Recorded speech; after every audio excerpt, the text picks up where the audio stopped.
dans le prochain épisode d'Ici tout commence. Tandis que Maxime renonce au concours, Tom essaie de reprendre le cours de sa vie. En parallèle, Guillaume et Clotilde vont fêter les 20 ans de leur mariage.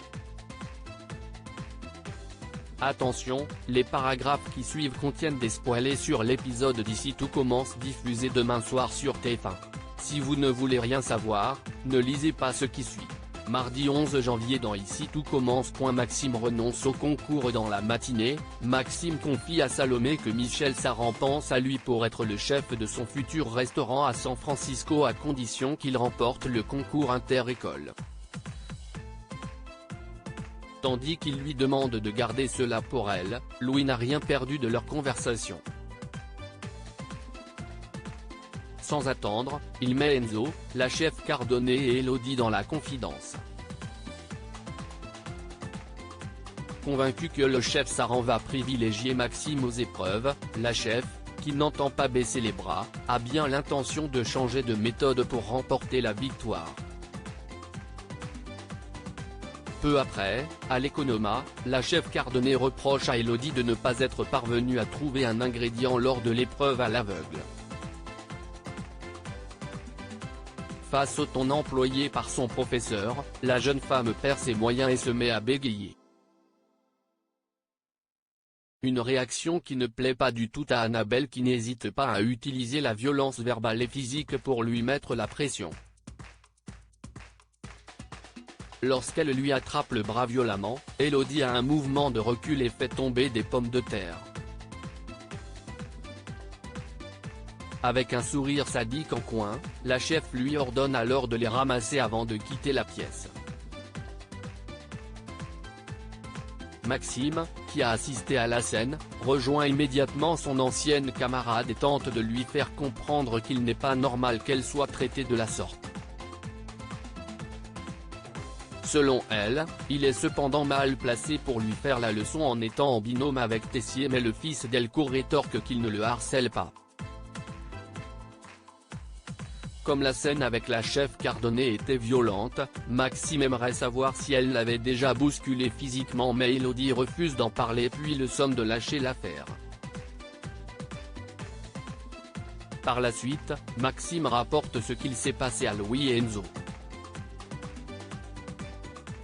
Afin de montrer qu'il ne cautionne pas ce type de comportement, Maxime se dit prêt à renoncer au concours. Toutefois, le fils Armand ne croit pas une seconde qu'il abandonne, et ce d'autant plus qu'il est promis à un poste de chef à San Francisco.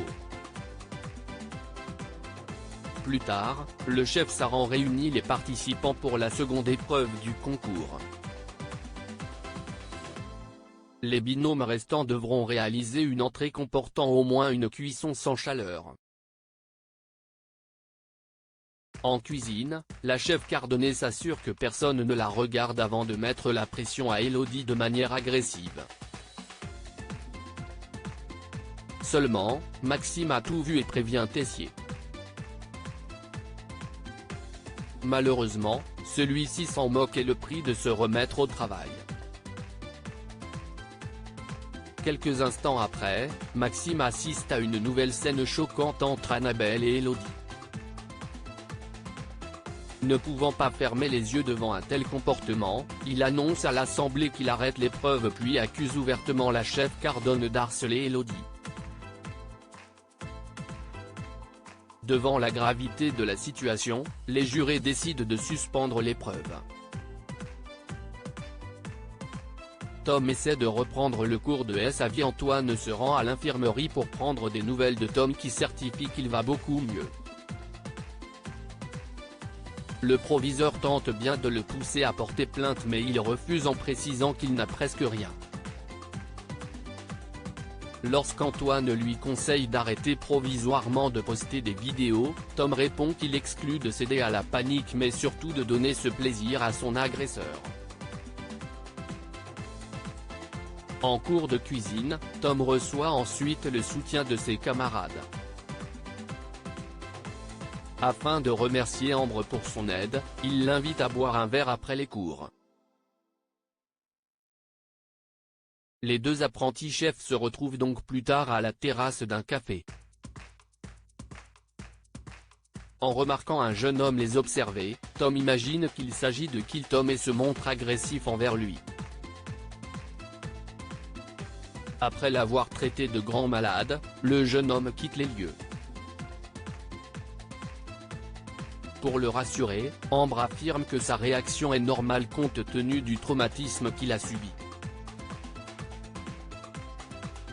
Seulement, Tom ne voit pas les choses ainsi et estime s'être tout simplement un peu emballé. En réalité, il ne va pas bien du tout. En rentrant dans sa chambre, il est alors pris de panique et vérifie chaque recoin pour s'assurer que personne ne s'y cache. Guillaume et Clotilde vont fêter les 20 ans de leur mariage. Cela fait une semaine que Guillaume dort sur le canapé pour faire le point sur ses sentiments. Bien qu'il ait conscience de la complexité de la situation, il ne voit pas comment faire autrement. De son côté, Clotilde pense que cela leur ferait du bien de se changer les idées. Comme leur anniversaire de mariage est le lendemain, elle lui rappelle qu'ils avaient prévu de faire une grande fête pour célébrer leurs 20 années de vie commune.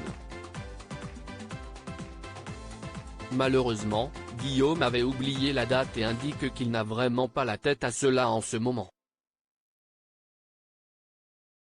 Peinée, Clotilde raconte ensuite à sa sœur combien ce qu'il se passe avec Guillaume la fait souffrir. Rose a beau essayer de lui remonter le moral, Clotilde est certaine d'avoir perdu son mari. Selon elle, il sait très bien où il en est mais n'a pas le courage de le lui dire. Non loin de là, Guillaume est gagné par la nostalgie et regarde avec tendresse des photos de Jérémy et Clotilde. Même s'il comprend que le moment n'est pas très propice, Antoine l'encourage malgré tout à mettre les tensions de côté pour fêter ses 20 ans de mariage avec Clotilde. Si Guillaume craint qu'elle ne se fasse des idées en organisant un dîner en tête-à-tête, Antoine est au contraire persuadé qu'elle saura faire la part des choses. Plus tard, Guillaume raconte à Laetitia qu'il a l'intention de fêter son anniversaire de mariage. Il précise alors qu'il tient beaucoup à elle mais qu'il ne peut pas ignorer cette date importante.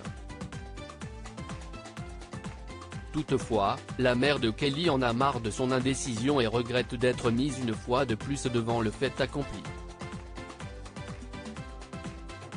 En colère, elle lui demande de laisser tomber avant de quitter les lieux furibondes.